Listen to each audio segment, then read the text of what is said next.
Ça veut dire qu'on envoie un signal négatif et c'est ça qu'on veut éviter. Ça veut dire qu'on a vécu sur des illusions marketing fantastiques dont il va falloir se défaire. Je ne vois pas les facteurs qui vont nous permettre à court terme de nous relever.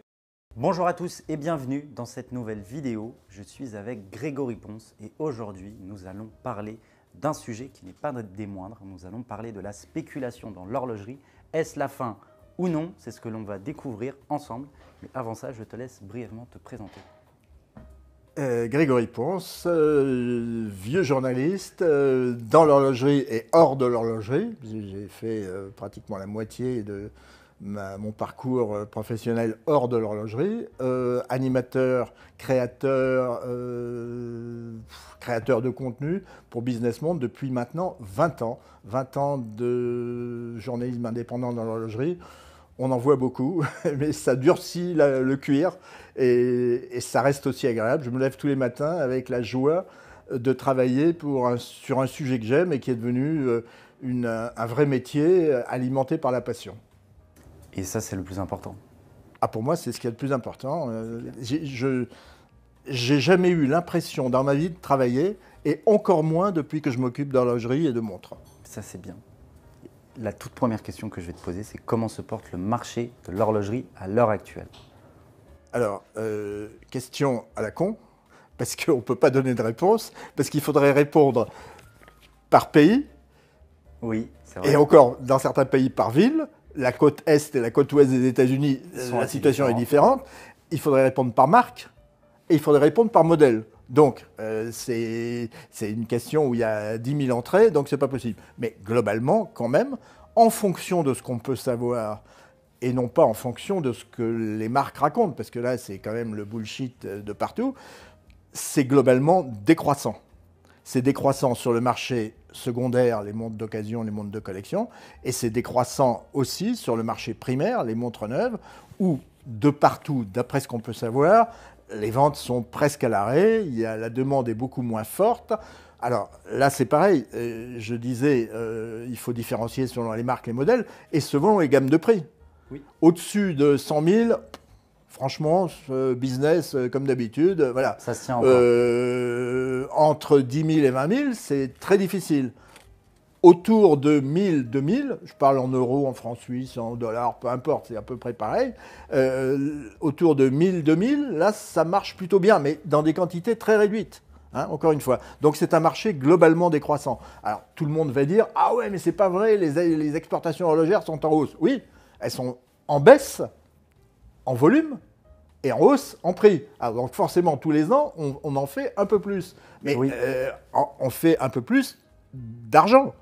On fait un peu moins de montres. Ça veut dire que en l'an 2000, la Suisse exportait 30 millions de montres. 30 millions. Aujourd'hui, elle en exporte la moitié. C'est-à-dire qu'on a perdu 15 millions de montres en 20 et quelques années. Ça veut dire qu'on a perdu 15 millions de poignées. Des poignées qui étaient occupées par les marques suisses et qui ne sont plus occupées par les marques suisses, qui sont occupées par les marques californiennes, les marques chinoises, tout ce qu'on veut. Donc, c'est pas parce que le chiffre d'affaires augmente que l'horlogerie se porte bien. On a augmenté les prix, on n'a pas augmenté les ventes. Ouais, ça, c'est ce que tu dis, c'est que ça marche très bien pour les indépendants, les marques indépendantes. Et pour les horlogers. Ça marche bien par petits paquets. Voilà. Et on ne va pas dire que Rolex marche mal. Rolex marche très bien. Rolex, mais à côté de ça, il y a des grandes marques comme Omega qui vont un peu moins bien, qui vendent un peu moins. Ça marche très bien pour Patek Philippe, mais ça ne marche pas du tout pour Breguet. Breguet perd peut-être, je ne sais pas. Mais ça depuis des années. Oui, depuis des années, mais là, ça s'aggrave. Breguet doit perdre, allez, on va dire 1 million de francs suisses ou d'euros par jour ouvrable. Ça fait quand même plus de 200 millions par an. Voilà. Alors heureusement, Breguet est dans un groupe riche, le Swatch Group, qui fait d'énormes bénéfices avec Omega, avec Longines, avec Tissot. Mais donc, on ne peut pas dire que le Swatch Group marche mal, mais on ne peut pas dire qu'il marche bien non plus. Il y a beaucoup de ces marques qui sont en déficit. C'est pareil chez Richemont. Chez Richemont, il y a des marques qui fonctionnent, mais qui font des profits mais colossaux. Cartier, Van Cleef et Apple, c'est extraordinaire. Vacheron marche très bien. Mais à côté de ça, il y a des marques comme Roger Dubuis, c'est même pas la peine, c'est comme si ça n'existait plus. Baume et Mercier, c'est déficitaire. Gégère Lecoultre, avoir réussi à créer du déficit autour de Gégère Lecoultre, il faut vraiment être mauvais. Bah, ils ont réussi. Voilà. Mais oui, donc c'est pour ça que j'ai dit, mais c'est gentil, j'ai dit que c'est une question à la con, parce qu'il n'y a pas de réponse. Il faut voir après par niveau de prix, par marque. C'est une question complexe. Mais globalement, l'ensemble est décroissant. Et ce qui me fait penser qu'on est entré dans une crise plus grave que celle de 2008, je ne vois pas les facteurs qui vont nous permettre, à court terme, de nous relever. Donc je pense qu'on est entré dans un cycle de décroissance plutôt en pente douce, c'est pas brutal, mais pour l'instant, on est loin d'avoir atterri et d'avoir touché le fond. Alors, les CEO qui pratiquent le bullshit dans les groupes, notamment parce qu'il faut préserver la valeur de l'action, disent « Ah ouais, mais ça va reprendre en septembre ». Je ne vois pas pourquoi ça reprendra en septembre, parce qu'il n'y a aucun facteur objectif pour que ça reprenne en septembre. Parce que si maintenant on parle de marché, la Chine tirait l'essentiel de la croissance horlogère au cours de ces 10 dernières années. L'Asie, de manière générale, en soi. Alors, avant, c'était le Japon. Le Japon, ça s'est arrêté. Maintenant, c'est le Japon, il n'y a plus que des centenaires qui sont loin d'acheter des montres. En revanche, le marché japonais fonctionne bien avec les touristes chinois. Mais même ça, c'est en train de se casser la figure. La Chine, qui représentait 40% globalement des exportations suisses, il y a des marques qui étaient à 80% de leur activité en Chine, mais peu importe. La Chine, aujourd'hui, c'est pratiquement à l'arrêt. Pourquoi? Parce qu'il n'y a plus qu'un seul endroit en Chine qui marche. C'est l'île de Hainan. Hainan, c'est une île qui est à la hauteur du Vietnam, c'est une espèce de Saint-Tropez hors taxe, une grande île. Alors c'est paradoxal parce qu'il y a des cocotiers, des hôtels de luxe, et en bas de Hainan, il y a les sous-marins nucléaires chinois. Tout ça fait un mélange à la chinoise. Et quand on dit hôtel, il y a les plages avec du sable et des cocotiers, il y a les hôtels, et dans les hôtels, il y a les boutiques de montres, les putes, il y a les casinos. C'est un vrai mélange à la chinoise. Les Chinois viennent acheter là en hors taxe, ils achètent beaucoup de montres, non pas pour eux, mais pour les revendre quand ils arrivent sur le continent. Quand le Chinois de base qui habite à Beijing, par exemple, il va acheter à Hainan parce que Hainan, c'est de la détaxe. Il va pouvoir revendre et payer une partie de son voyage avec ce qu'il achètera en plus et qu'il revendra à ses copains quand il rentrera à Beijing. Donc tout ça fausse le marché. Parce que du coup, toutes ces montres qui sont revendues sur une espèce de marché gris à Beijing, eh ben, elles ne sont pas achetées dans les boutiques. Donc, il n'y a personne dans les boutiques. Et les marques ont investi mais des sommes hallucinantes pour ouvrir des boutiques partout. Et toutes ces boutiques sont en train maintenant de fermer parce qu'il n'y a plus personne dedans. Alors, je ne parle pas du désastre qu'est Hong Kong. Alors là, on doit être sur 80% de baisse. Hein, pourquoi? Alors que les loyers étaient monstrueux à Hong Kong. Donc tout le monde a ouvert plusieurs boutiques à Hong Kong. Moi, j'ai vu des malls commerciaux à Hong Kong, Ocean Pacific par exemple, où il y avait une boutique Rolex à chaque étage. Et maintenant, c'est fini, tout ça. Donc, globalement, le marché chinois se dégonfle. Le marché américain est en train de se dégonfler. Alors, un peu moins là où il y a des poches de fortune, comme par exemple la Californie, où il y a encore des clients riches dans les Silicon Valley, dans les choses comme ça, mais partout ailleurs aux États-Unis, l'économie américaine est vraiment en mauvais état. C'est une année électorale, donc tout le monde garde un peu son argent parce qu'on ne sait pas comment ça va tourner. Donc ça ne va pas bien. On avait un excellent marché qui était la Russie. On l'a perdu. Qui a été fermé, oui.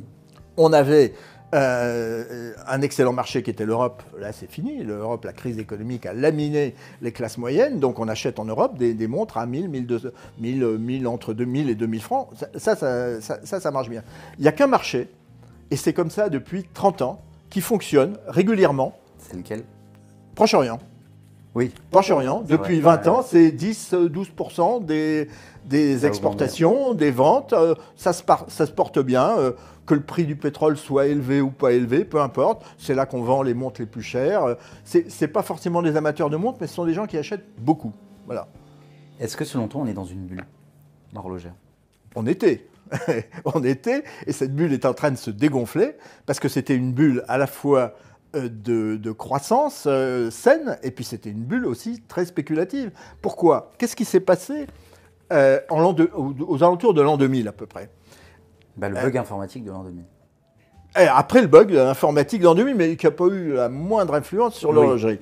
Parce qu'au contraire, il y a de l'argent qui a disparu, qui s'est évaporé. Bon, voilà. Mais l'horlogerie suisse, européenne, était sur un certain standing. On vendait régulièrement avec un peu de croissance, plus 2, plus 3, moins 1, moins 2. Bon, c'était à peu près stable. Et à partir de l'an 2000, il y a eu une explosion des économies mondiales, avec des afflux d'argent considérables. Et en gros, le marché naturel de l'horlogerie suisse a été multiplié par 5. Tout d'un coup, il y a eu 5 fois plus de gens qui voulaient des montres suisses, notamment les Chinois. Pourquoi les Chinois? Parce que la montre, ça date du président Mao. Le président Mao avait dit il faut que tous les Chinois aient un vélo, un transistor, une machine à coudre et une montre. Donc, les Chinois, après Mao, ont continué à acheter les montres. Et ils voulaient les montres de marque européenne, qui étaient celles qu'achetaient leurs ancêtres. Donc, ça a été le succès épatant de Vacheron Constantin, de marques comme ça, qui étaient connues avant, ou le succès d'Omega. Omega avait fait son entrée sur le marché chinois un peu avant tout le monde. Voilà. Donc, cette demande, le marché mondial croît, est multiplié par 5. Est-ce que l'horlogerie suisse a multiplié par 5 ses capacités de production? Non. Donc, on a augmenté un peu, mais on n'a pas augmenté dans ces conditions-là. Donc, tout d'un coup, les montres sont devenues plus difficiles à trouver. Donc, les horlogers suisses, ils ont fait ce que font tous les capitalistes. Ils ont multiplié leurs prix. Ils augmentent leurs prix pour sélectionner un peu plus. Voilà. Mais ça ne veut pas dire que c'était pas une croissance, c'était une croissance économique saine, mais on n'a pas répondu vraiment à la demande. Et après, tout ça, il y a eu comme les montres étaient rares, il y a eu des spéculations inouïes. Quand on pouvait acheter des Daytona, Rolex par exemple, on achetait une Daytona à, je ne sais pas, 10 000, je parle d'il y a 20 ans, on l'achetait à 10 000, et on savait qu'elle en valait 12 000, 13 000. Mais quand la même Daytona qui était à 15 000, elle valait 50 000, là, ça change tout. Donc, le marché a été complètement pourri par les investisseurs d'une part, mais surtout par les spéculateurs. Toutes les sources d'argent qui n'existaient pas auparavant. Quand tout l'Occident se fournissait en Chine, la Chine était l'atelier du monde, et cet atelier du monde, ça dégageait des ressources considérables, parce qu'on a continué à pressurer les Chinois, à faire travailler les enfants et tout ça, mais on a fait des profits considérables chez les Chinois, et aussi en Europe, mais surtout chez les Chinois. Cet argent, il a bien fallu en faire quelque chose. Donc les Chinois, ils ont été convaincus parce que leur disaient les Suisses, nos montres sont des produits, des valeurs sûres, des produits intemporels, c'est pratiquement une monnaie d'échange, vous pouvez... la valeur va se conserver avec les années. C'était pas vrai, mais peu importe, ils l'ont cru. Donc tout ça fait qu'on a eu 5 fois plus d'acheteurs, alors qu'on n'avait pas 5 fois plus de montres à mettre sur le marché. Donc il y a eu des effets de spéculation qui ont pourri le marché. Cette bulle, puisque c'était ça l'objet de la discussion, cette bulle-là, qui a grossi en gros entre, on va dire 2005 et 2020, comme toutes les bulles, elle s'est réduite. Considérablement. Je ne sais pas si tu es fort en histoire de l'économie, mais il y a eu au XVIIe siècle, en Hollande, la bulle de la tulipe. La bulle de la tulipe, tu n'en as pas entendu parler? Si. Voilà. Mais la bulle de la tulipe, un bulbe de tulipe, c'est-à-dire le pied de la tulipe. Et qui se revendait même plus cher. Ça se vendait le prix d'une maison. Ça se vendait le prix d'une maison. C'est absurde, mais toutes les bulles sont absurdes. Toutes les bulles sont absurdes. Il y a eu ça avec la monnaie que faisait l'eau. Le système de l'eau en France, c'est pareil. Du jour au lendemain, des gens ont fait des fortunes, et du jour au lendemain, des gens ont perdu des fortunes.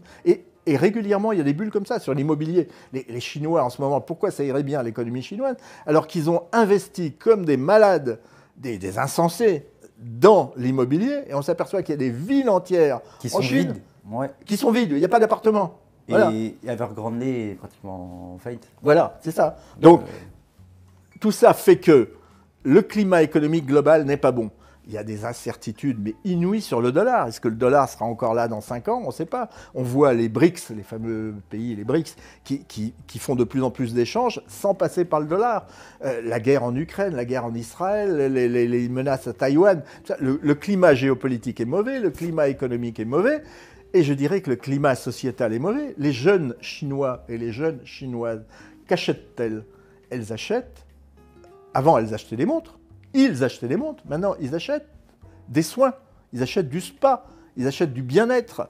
Les filles achètent des crèmes de beauté plutôt que les petites montres en or suisse qu'elles adoraient, que leur maman adorait il y a 15 ans. Donc tout est en train de se transformer. La bulle qu'on a connue, et qui était une bulle magnifique, je suis très content d'avoir vécu cette ambiance-là, et ben cette bulle est en train de se dégonfler. On est en train de revenir vers des taux de croissance de 2-3% par an. Et ben il va falloir gérer ça maintenant. Mais ça veut dire quoi? Ça veut dire qu'on a vécu sur des illusions marketing fantastiques dont il va falloir se défaire. On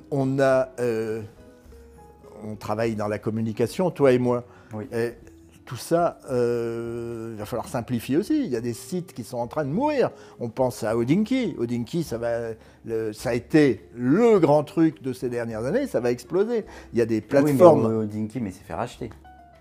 Ils ne sont pas fait racheter, Hodinkee.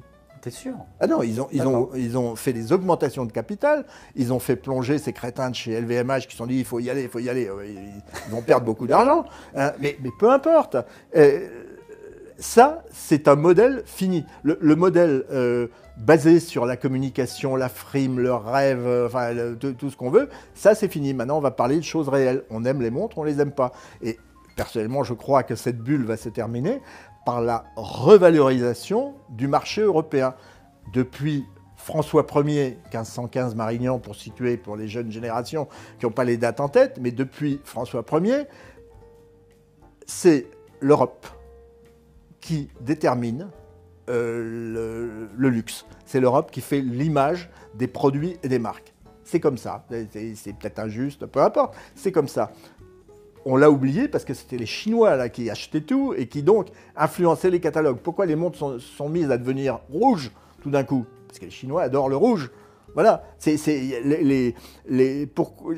L'influence des achats asiatiques sur les catalogues horlogers, c'est quelque chose de fantastique qui n'a jamais été étudié, mais qu'on peut franchement repérer. Tout ça est en train de se volatiliser et on va revenir probablement à la primauté donnée au marché classiques et aux acheteurs traditionnels des montres suisses, c'est-à-dire nous, en Europe, en France, avec nos petits moyens économiques, parce qu'on n'est pas gâté par la crise, mais on aime toujours les montres. Et c'est ça qui est fantastique, c'est qu'aujourd'hui, les jeunes générations, les gens qui ont ton âge, ou ceux qui sont plus jeunes, ils aiment toujours les montres, mais plus au même prix, hein, et plus au prix démentiel que pratiquent les Suisses. D'où le succès de la nouvelle horlogerie française, qui sait faire des montres entre 1000 et 3000, des montres qui sont amusantes, attrayantes. Je pense à nos amis de Baltic, à nos amis de Marchlab dans des genres très différents, à nos amis de Bristol encore moins chers. Et c'est là qu'est le marché aujourd'hui, et c'est ce que les marques suisses ont du mal à comprendre. Hein. Ouais, mais après, de ce que je vois, tu as ce type de marché, et tu as aussi les indépendants qui tirent quand même leur ficelle du jeu. Et pour des quantités vraiment très réduites. Oui, mais en termes de volume financier, c'est quand même assez... Bien sûr. Mais le mot, moi je me méfie un peu du mot indépendant. Il y a des créateurs artisans, il y a des grandes marques. Voilà. Rolex, Omega. Patek. Moi je compare cette horlogerie, il y a 20 marques qui font 80% du chiffre d'affaires du marché. C'est à peu près ça. Oui. Voilà. Ces 20 marques, c'est 20 buildings, c'est 20 gratte-ciel qui montent très haut. Autour de ces 20 marques, il y a un bidonville. C'est le Brésil. Les buildings et le bidonville autour. Et dans ces favelas tout autour, c'est là que sont les petits créateurs. Alors certains sont installés dans de la brique, il y en a d'autres qui sont dans des cabanes en bois et d'autres dans des cabanes en carton. Mais peu importe. Et ces gens-là font... c'est là qu'est la créativité. La créativité, elle n'est plus dans les buildings. Et l'écosystème horloger fonctionne à peu près bien parce que la créativité du bidonville nourrit le commerce des grandes marques. Voilà. Mais le mot indépendant, ça veut rien dire parce qu'il y a quelqu'un que j'aime bien qui est Simon Brett. Simon Brett, il fait des montres à 50 000. Ouais. Petermann Beda, ils font des montres dans ces prix-là aussi. Mais il n'y en a que très peu. Mais il y en a très peu et ils ne font que quelques centaines de pièces pour quelques centaines d'amateurs. Voilà. Et c'est pour ça. Mais moi, je te parle de marques qui commencent... Comme Moser, par exemple. Comme Comme Moser. Oui, voilà. Alors, Moser, c'est le cas intermédiaire entre eux, ils sont plus dans le bidonville, ils sont pas encore dans le bidding, ils sont au pied du building. Voilà. Moser, c'est un peu la marque intermédiaire, mais Grobel forcé. Qui a pris des parts quand même. Ah oui, mais ils restent tout petits. Ils font 200 montres, 250 montres par an. Alors, bien sûr, comme ils font 250 montres par an, mais qu'ils les font payer 250 000 euros, évidemment, on peut vivre comme ça. Mais ça reste pour une niche d'amateurs et une niche de consommateurs. Et cette niche-là, elle ne va pas s'arrêter. Il y a toujours eu des riches, il y a toujours eu des acheteurs de luxe. Mais moi, ce qui m'intéresse, c'est comment sauver l'envie de porter des montres, et on ne les sauvera pas avec des Grobel forcés. Bien, ça, c'est sûr. J'adore Grobel forcé, c'est pas le problème, mais qui peut se payer aujourd'hui une Grobel forcée dans les nouvelles générations? Les très riches, pas toujours avec de l'argent bien acquis, mais peu importe. Mais moi, ce qui m'intéresse, c'est aller dans le métro et voir que les gens continuent à porter les montres. Je suis effaré tous les étés quand je vais dans les plages, dans le sud-ouest ou dans le sud-est de la France, de voir que de moins en moins de gens portent des montres. Et l'objet, il est là. Comment rééquiper en montre tous ces poignets qui aujourd'hui sont passés à la smartwatch ou à rien du tout. Ouais, voilà. mais la smartwatch n'est pas compatible. Non, peut être compatible. On porte d'abord une smartwatch et ensuite, on va dire qu'on ouvre un peu plus. Ouais. Personnellement, j'ai aimé l'horlogerie via l'Apple Watch. Parce que c'est l'Apple Watch qui m'a mis une montre au poignet et me suis dit, OK, qu'est-ce qu'il y a d'autre? Ouais, je ne vais pas dire le contraire, là j'ai une montre connectée. Voilà, celle-là, elle n'est pas connectée, mais celle-là, elle est connectée. C'est juste pour compter les 10 000 pas que je vais faire dans la journée. Voilà, les pas, les kilomètres, etc. J'ai une vision un peu différente de la smartwatch en général. Je pense que c'est un grave danger, non pas à cause de la puissance d'Apple, par exemple, mais parce que ce sont des montres addictives. Quand on prend l'habitude de connaître toutes ces données de santé, toutes ces données cardiaques, et on ne peut plus s'en défaire. Et le coup de génie d'Apple, ça a été de se transformer en objet de santé. Et aujourd'hui, un médecin demande des données de santé qu'on peut avoir qu'en portant une smartwatch. Donc, et qui a besoin de données de santé? Les plus de 50 ans. Qui étaient les acheteurs traditionnels des montres suisses, des belles montres suisses? Les plus de 50 ans. Donc là, on s'est fait dépouiller et on n'a rien vu. Alors, moi, j'ai plutôt bonne conscience dans ce domaine-là parce que dès 2012, j'ai tiré la sonnette d'alarme. Pourquoi? Parce que j'ai dit, attention, on va se prendre dans la figure les montres connectées. On commençait à parler d'Apple un peu, mais Apple n'a été lancé qu'en 2015. Entre 2012 et 2015, l'horlogerie suisse avait largement le temps de réagir. Personne n'a voulu faire quoi que ce soit. Il n'y a que 2 groupes qui avaient un pouvoir d'entraînement. Swatch Group.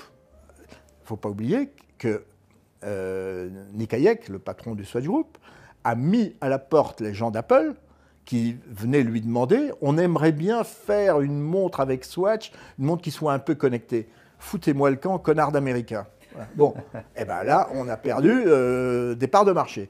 Et il y a un deuxième groupe qui aurait pu faire quelque chose. Parce que non. Rolex. OK.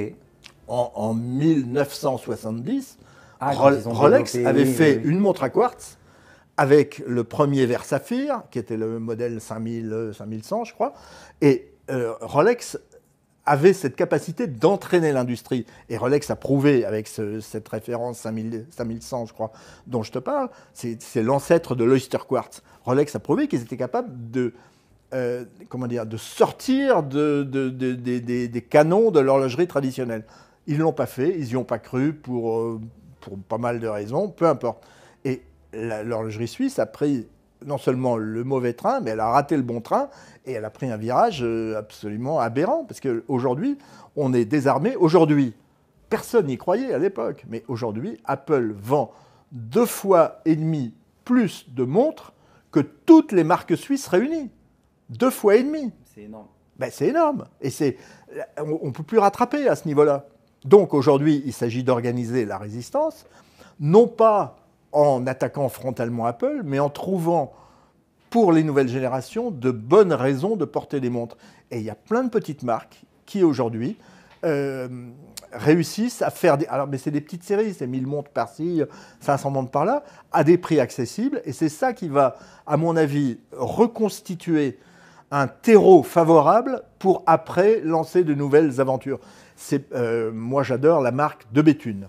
Hein, c'est une des rares montres de haute horlogerie que j'ai.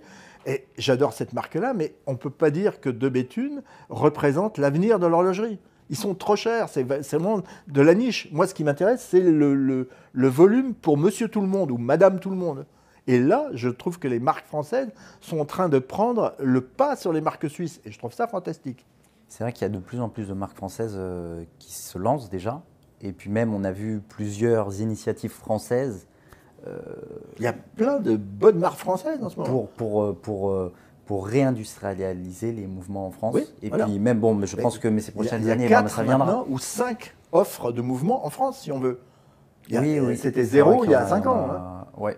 Et donc, c'est plutôt très bien. Mais je vais te poser une question. Est-ce que tu sais combien de marques se créent par an? En France ou partout, worldwide. Oh, je pense que ça doit être énorme, mais surtout en ce moment. Je dirais plus de 1000, 1500. Ah, quand même pas. Quand même pas. Mais il se crée dans le monde, en ce moment, il se crée. Hein. Oui. Je ne dis pas que ça survit. Une nouvelle marque par jour. Ah, ça m'étonne pas. Voilà. Ça fait 300, 350, 400 par an. Alors là-dessus, il y en a 80% qui vont mourir, mais il y en a suffisamment qui vont résister.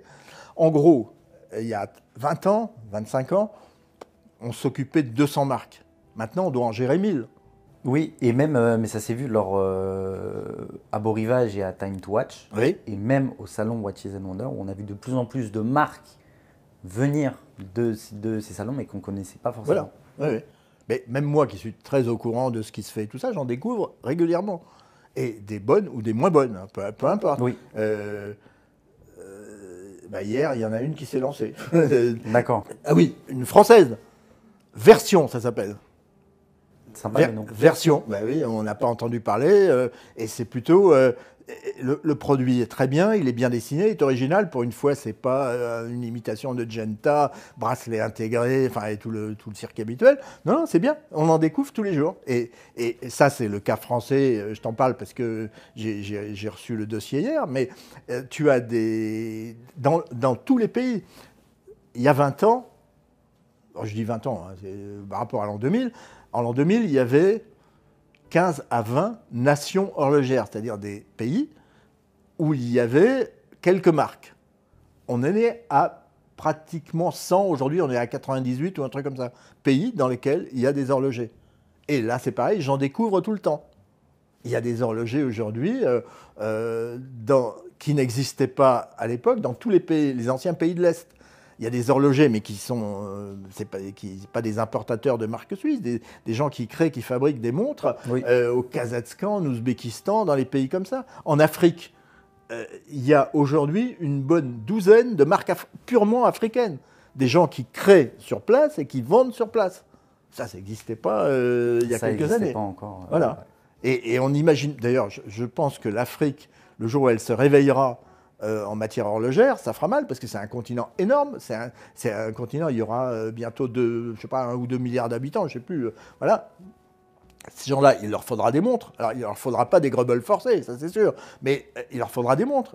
Et des montres sympas. Qui s'en occupe aujourd'hui? Personne. Oui, ça c'est vrai. Et même l'Inde. Enfin, les marques commencent à venir, mais on va dire que ce n'est pas leur priorité. Voilà.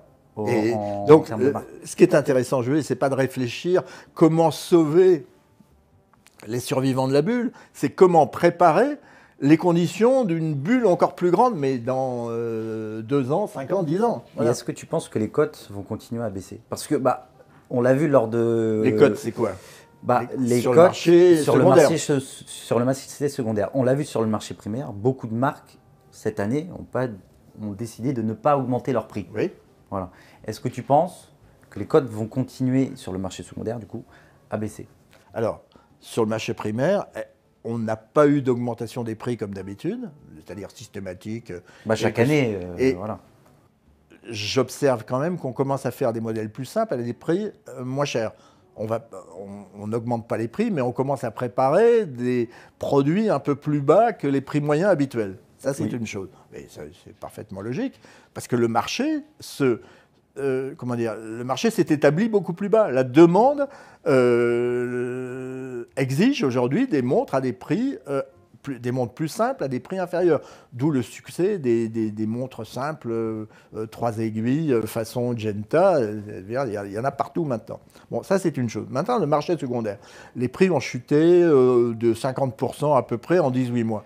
Est-ce que ça va continuer ? Oui et non, selon les modèles. Je pense que les icônes vont continuer à très bien se vendre, mais même les submarinaires qui étaient passés à 14 000 sur le marché gris, elles sont plus qu'à 11 000. Oui. C'est-à-dire avec un petit différentiel par rapport au prix boutique. Et encore, suivant de près certains sites et tout ça, je m'aperçois qu'on a maintenant quasiment des offres sur le marché gris au prix boutique. C'est toujours mieux parce qu'en boutique, on ne les trouve pas, les montres. On les a sur le marché gris. Je parle du neuf, boîte papier et tout ça. Maintenant, est-ce qu'on va descendre, ce qui était le cas autrefois? Autrefois, on trouvait sur le marché gris des montres un peu moins chères que le prix neuf, des montres neuves un peu moins chères que le prix neuf. On n'en est pas encore là, mais ce qu'il faut comprendre, c'est que cette bulle énorme a généré des stocks tout aussi énormes. Le Swatch Group publie ces chiffres et on s'aperçoit que le stock de produits, ce qu'on appelle le stock du groupe, équivaut à 4 années de vente. C'est énorme. C'est colossal. Personne ne leur pose de questions, je ne comprends pas. N'importe quelle boîte automobile serait gérée comme ça. D'abord, elle aurait fait faillite et tout le monde se serait indigné. Là, on a 4 ans de produits finis de vente. C'est colossal.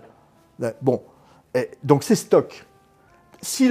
Quand le stock est haut et que la demande explose, bon, on se dit ça va se vendre. Mais là, quand le stock est haut et que la demande baisse, au bout d'un moment, il faudra bien liquider ça, d'une manière ou d'une autre. Alors, qu'est-ce qu'on fait? On liquide, on ramène les produits en Suisse. Les détaillants font énormément de rabais. Eh bien, on fait des rabais. Voilà. Si on va dans la boutique Breitling à Paris, on a du moins 20 assez facile. Oui. Les prix n'ont pas baissé, mais le prix réel de marché a baissé. On n'a pas encore eu de vraie liquidation de gros stocks sur le marché, mais on le voit venir. Il y a plein de montres. Moi, je suis un peu les offres. On reçoit des listes absolument étonnantes aujourd'hui, à des prix qui sont de plus en plus intéressants. Donc, officiellement, rien ne bouge. Tout est verrouillé. Les marques n'augmentent pas leurs prix, mettent en place des prix un peu inférieurs. Le prix des montres de collection et tout ça aux enchères est à la baisse, mais ça se maintient. Il n'y a pas d'effondrement du marché. Est-ce que cet effondrement peut avoir lieu? Oui. Est-ce qu'il va avoir lieu? Je ne sais pas. Mais est-ce qu'il peut avoir lieu? Oui, parce que les Chinois sont comme les Américains. Quand ça ne va pas, ils liquident. Il y a des stocks considérables en Chine et aux États-Unis. Est-ce que ces montres-là vont être liquidées ou est-ce que les marques vont sacrifier leur marge, leur profit pour racheter les stocks et essayer de pondérer l'effondrement du marché? Ça, on peut pas le savoir. Mais il y a tellement de produits sur le marché qu'on pourrait aujourd'hui cesser toute production, on arrête de produire et on continuerait à vendre des montres. Ce qu'il faut surveiller, mais je vais dire pourquoi c'est pas facile, ce qu'il faut surveiller, ce sont les montres qui sont non pas exportées de la Suisse, mais qui sont réimportées en Suisse. Montres neuves, les stocks. C'était une statistique dont on pouvait disposer jusqu'à il y a 2 ans. Aujourd'hui, impossible. Chiffres non communiqués. C'est des données publiques, c'est les douanes. Qu'est-ce que c'est ce bordel? Vous devez communiquer. Ah oui, mais c'est la Fédération horlogère suisse qui nous a demandé de ne pas les communiquer. Ah ouais? C'est des données publiques. Donc moi, j'ai posé la question à des parlementaires suisses en disant est-ce que vous trouvez ça normal?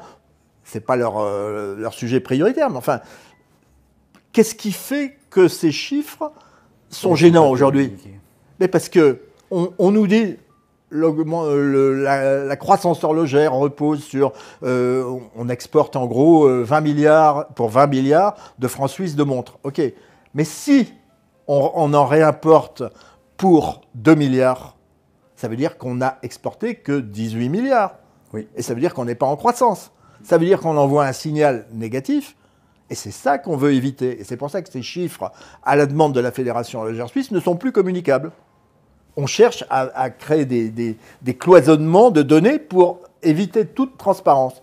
Là, ça commence à me gêner parce que je sais que quand tu rachètes un stock de montres en Chine, tu le ramènes en Suisse pour garder les mouvements, tu démontes les boîtiers en or et tu les fais refondre. Tu n'as pas perdu trop d'argent, t'en tires un peu de profit. Mais il faut pas nous faire croire que ces montres qui ont été exportées, elles ont été vendues. Or, c'est ce que tout le monde a l'air de vouloir nous faire croire en ce moment. Les gens confondent les exportations suisses et les ventes suisses. Les exportations suisses, c'est juste une montre qui quitte une usine pour aller dans une filiale et pour aller chez un détaillant. Il y a des stocks intermédiaires partout. Et c'est ça qu'on va se prendre dans la figure un jour ou l'autre. D'ici ces prochaines années, ou si ça se trouve d'ici quelques mois. Eh ben, si la bulle continue à se dégonfler, ça va être grave. Est-ce qu'il y a des raisons pour que la bulle se regonfle? Moi, j'en vois pas. La situation économique, la situation géopolitique font que je ne vois pas de facteur de relance. On a un exemple précédent. En 2008, crise financière, crise boursière, crise bancaire, crise monétaire en Occident. Le business horloger, alors ça chute très vite. Je me souviens, c'était au mois de septembre 2008, j'ai publié un article en disant « Arrêtons de nous raconter des cracks, des bêtises, parce que ça ne va pas bien du tout. » « Oh, c'est pas vrai. Ok. Article qui m'a coûté ma place. J'étais à l'époque responsable de War Tempus. Donc, les marques ont fait pression pour que je sois viré parce que je disais des choses désagréables. Très bien. Quelques semaines après, fin novembre, début janvier 2008-2009, Nick Hayek, il n'y a pas de crise horlogère. Moyennant quoi, l'activité de son groupe allait chuter de 25% dans l'année considérée. Mais bon, c'est un enfumeur, il a toujours menti, il continue à mentir. Donc, cette crise était réelle, elle était forte, elle a été brutale. En 2 mois, tout s'est effondré, mais les affaires ont repris très vite parce que l'économie chinoise était déconnectée à l'époque du système bancaire et monétaire occidental. C'était un système à part. Depuis, donc il y avait énormément de cash, énormément de disponibilité en Chine. Ces disponibilités ont permis de relancer les économies occidentales, et on a réagrafé le système bancaire chinois au système occidental. Et ça nous a donné 10-15 ans de prospérité. Mais aujourd'hui, ce moteur chinois qui nous avait sauvés en 2008-2009, et qui avait permis une reprise très rapide, dès la fin 2009, c'était reparti, avec une vraie bulle chinoise pour le coup, ce moteur-là, il n'existe plus. La Chine aujourd'hui est connectée et toute crise en Occident devient une crise en Chine. Et toute crise en Chine devient une crise en Occident. Donc la planète s'est unifiée pour le meilleur et là, pour le coup, pour le pire. Donc où est aujourd'hui le moteur de rechange? Alors tout le monde dit « Ah, c'est l'Inde, c'est la nouvelle Chine ».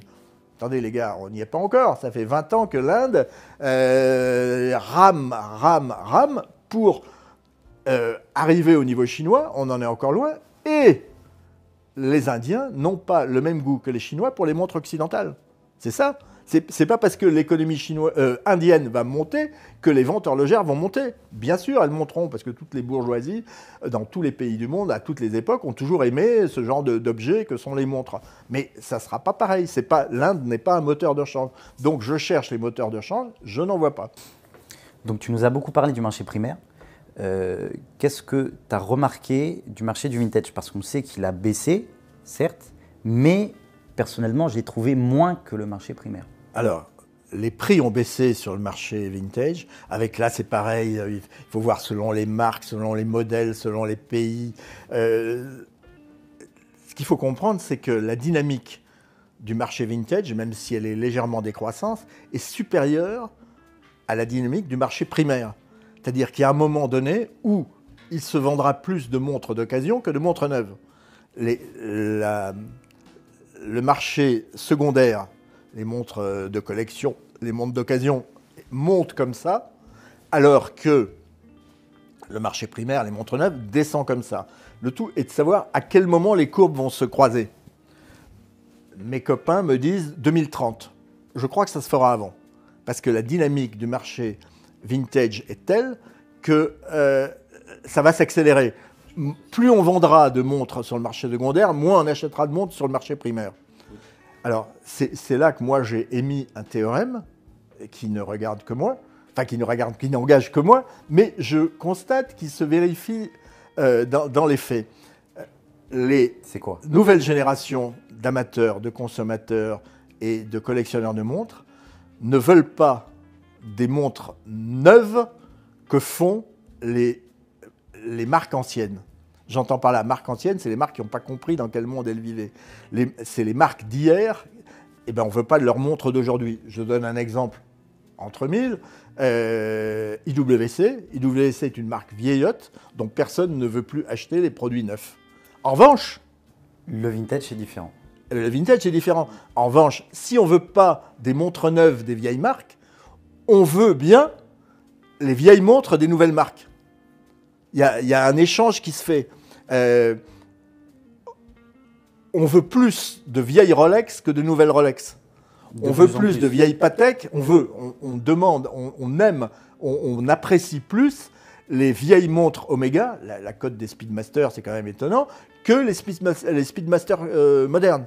Il y a cette espèce d'inversion entre le passé et le présent qui caractérise le marché secondaire et qui fait que le marché secondaire fonctionnera, à mon avis, de mieux en mieux, pas forcément avec des prix toujours élevés, mais en quantité. Les jeunes générations aujourd'hui préfèrent s'acheter une montre vintage plutôt qu'une montre neuve. C'est comme ça. Autrefois, pour un mariage, on allait s'acheter une Baume et Mercier ou une Tag Heuer. Maintenant, on va plutôt s'acheter une Baume et Mercier peut-être, mais vintage ou une Tag Heuer peut-être, mais vintage. De plus en plus. Voilà. Et ça, c'est nouveau comme comportement. Ça n'a pratiquement pas été étudié par les sociologues, mais enfin par les sociologues de la montre, hein, j'entends parler, mais ça me paraît être un phénomène très fort. Et c'est pour ça que je crois que la courbe entre marché primaire descendant et marché secondaire ascendant va se croiser bien avant 2030. À mon avis, c'est 2025-26. Ben, je pense aussi parce que même je reçois de plus en plus de demandes sur des montres vintage. Ouais. Mais c'est pas pour ça que les marchands de montres vintage vont mieux se porter. Oui. Parce qu'il y a un énorme problème sur les plateformes vintage. Oui. Avec des montres touchées, bidouillées. Il y a des problèmes de confiance. Voilà. Et puis, il y a un problème. Papier, tout ça. Les plateformes, je pense à Watchbox, par exemple, ou à Chronext, qui est pratiquement en train de mourir. Chronext, c'est mort, un peu. Hein. Ouais, c'est pas mieux. Ouais. Voilà. Mais même Watchbox. Watchbox est en train d'abandonner l'Europe pour se replier sur les États-Unis. Parce que le rêve de la plateforme qui allait recouvrir le monde et fournir le monde en montres vintage est en train de mourir. Pourquoi ? Parce que toutes ces boîtes se sont montées, non pas, allez, je vais être gentil, non pas sur la passion, elles se sont montées sur le pognon. C'est un peu différent. Monter sur la passion, on crée un petit business et puis on essaye de l'augmenter. Watchbox, ça s'est monté sur le pognon. On investit, on fait du stock, on devient les maîtres du marché et après on fera régner la loi et l'ordre. Sauf que quand on achète trop de montres trop chères et que les prix chutent, au bout d'un moment, le stock de montres achetées trop chères, on ne peut plus le revendre sans perdre de l'argent. Voilà. Si on a... Alors, Watchbox suisse, je les connais bien, je vais les voir de temps en temps. Tiens, qu'est-ce que vous avez en ce moment en Royal Oak? Alors, tout le monde voulait des Royal Oak. Ah, tu veux des Royal Oak? Allez, un tiroir, 2 tiroirs, 3 tiroirs. Et à chaque fois, il y a 50, 100, 150, 200 Royal Oak. Super. Si ces montres ont été achetées trop chères, aujourd'hui, les Royal Oak ont perdu 50% de leur valeur. Ouais. Donc, tu as un stock considérable. Plus tu vas vendre ton stock et plus tu vas perdre d'argent. En termes capitalistes, ça se termine toujours mal. Quand tu es Watchbox, tu achètes toutes les journées qui traînent sur le marché. Alors les premières, tu les achètes pas cher parce que ça vaut rien, 20 000, 30 000. Et puis après, tu les achètes à 100 000. Mais aujourd'hui, la même que tu as acheté 100 000, elle vaut plus que 70 000. Donc là, c'est pareil, si tu la vends, tu perds. Donc là, toutes ces plateformes doivent complètement revoir leur modèle économique. Et ça, c'est pas gagné parce qu'il y a énormément d'investissements capitalistes. Et c'est un peu le cas de Dinky aussi, qui a dépensé énormément d'argent pour finalement pas faire de profit. Et puis, il y a un modèle simple qui, lui, marche bien, c'est Chrono 24. Eux, ils font rien. Ils mettent en place l'architecture. N'importe qui y va, vend n'importe quoi, à n'importe quel prix, dans n'importe quelle condition, et ça marche bien. Mais il n'y a pas d'investissement. Ils n'ont pas une démarche capitaliste. Voilà. Ils ont une démarche de petits commerçants. Ben, ça marche bien. Merci Grégory pour toutes ces précisions. Et pour ceux qui veulent en découvrir davantage et lire les articles de Business Monde, je vous mets le lien dans la description. N'hésitez pas à aller voir. Merci encore et on se retrouve pour un prochain épisode. Merci Clément, et à une prochaine fois. Salut!